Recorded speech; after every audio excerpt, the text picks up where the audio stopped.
বরাক উপত্যকার লাইফলাইন হিসেবে পরিচিত ৬ নম্বর জাতীয় সড়কের শিবনগর এলাকায় একটি আরসিসি সেতু ভয়াবহ ঝুঁকির মুখে পড়েছে। সেতুর নিচের ৩টি পিলারের আশেপাশের মাটি ও পাথর সরে গিয়ে বিশাল গর্তের সৃষ্টি হয়েছে। বর্তমানে প্রায় ৪০ মিটার দীর্ঘ সেতুটি মাত্র একটি পিলারের উপর ভর করে রয়েছে, যা মারাত্মক দুর্ঘটনার আশঙ্কা তৈরি করেছে। গত ৩-৪ বছর ধরে এই দুরবস্থার মধ্যে সেতুর উপর দিয়ে ভারী যানবাহন চলাচল অব্যাহত রয়েছে। ইতিমধ্যে সেতুটির এক পাশ নিচের দিকে নেমে গেছে এবং সেতুর জয়েন্টেও ফাটল দেখা দিয়েছে। আশেপাশের বসত বাড়িগুলো ভাঙনের ফলে নিচের দিকে তলিয়ে যাচ্ছে। স্থানীয়রা দাবি করেছেন, শীঘ্রই কর্তৃপক্ষ ব্যবস্থা না নিলে জাতীয় সড়কটি যে কোনো সময় সম্পূর্ণ বন্ধ হয়ে যেতে পারে, যা গোটা বরাক উপত্যকায় যোগাযোগ ব্যবস্থাকে বিপর্যস্ত করে তুলবে। সংশ্লিষ্ট মহলের জরুরি হস্তক্ষেপ এখন সময়ের দাবি।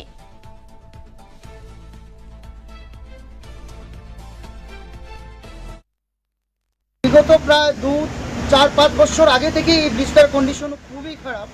আমরা কিছুদিন আগেও দেখতে পেয়েছি গেমন ব্রিজ যেটা দুর্ঘটনা হয়েছিল, তার জন্য প্রায় 2 মাস আমরা অপেক্ষা করেছি। যা আজকের দিনে কিন্তু গেমন ব্রিজটা খুলেছে, হয়তো আমার বাঙ্গারপাড় সেতু যেটা এটাও ঠিক হয়ে যাবে। কিন্তু আমি আমার ওই এলাকার আমার সঙ্গে আরও কিছু এলাকার বিশিষ্ট ব্যক্তিরা রয়েছেন, ওই ব্রিজের উপরে এখন পর্যন্ত কারো দৃষ্টি আকর্ষণ করেনি।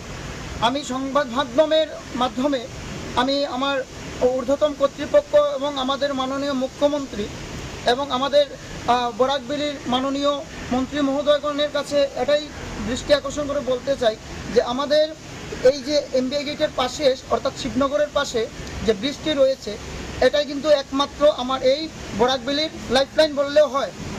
যদি আজকের দিনে ওই ব্রিজটি কোনো রকমে কন্ডিশন যা আমরা দেখতে পেয়েছি, আমরা আমাদের সংবাদ মাধ্যমেরও 2-3 জন মানুষ এসেছে, ওনারাও দেখতে পেয়েছেন, অবস্থা খুবই ভয়াবহ।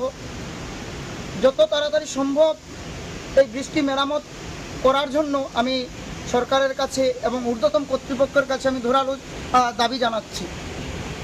আমার নাম শ্রী দ্বিজেন্দ্রনাথ। আমি ওই ঘরের দিকে যাওয়ার রাস্তা একদম ভাঙ্গিয়া নিয়ে গেছে।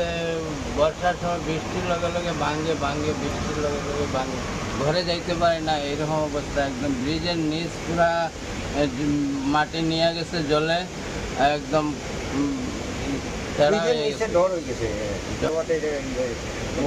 একদম গর্ত হয়ে গেছে। ব্রিজটা আজকে 4-5 বছর হয়, গতিকে কেড়ে হয়ে গেছে। এই ব্রিজটা বেটার বাড়ি যাইবার রাস্তা, বড় যাইতো রাস্তা বন্ধ হয়ে গেছে, যা ডর হয়ে গেছে। ব্রিজে এমন অবস্থা করছে, পুরা ডর বনে গেছে, অনেক বড় যাইবার রাস্তা নাই। তার এই পরিস্থিতি চলছে। এই ব্রিজটা তাড়াতাড়ি মেরামত করবার অনুরোধ জানাইছি আমরা। ব্রিজটার যে পরিস্থিতি হয়েছে, এই 2 বছর থেকে দেখা যেতেছে যে ব্রিজটা একদিকে খাইতে গেছে এবং ওই যে ব্রিজের নিচে যে মানে গর্তটা হয়েছে, এটার থেকে যে বাড়িঘরটা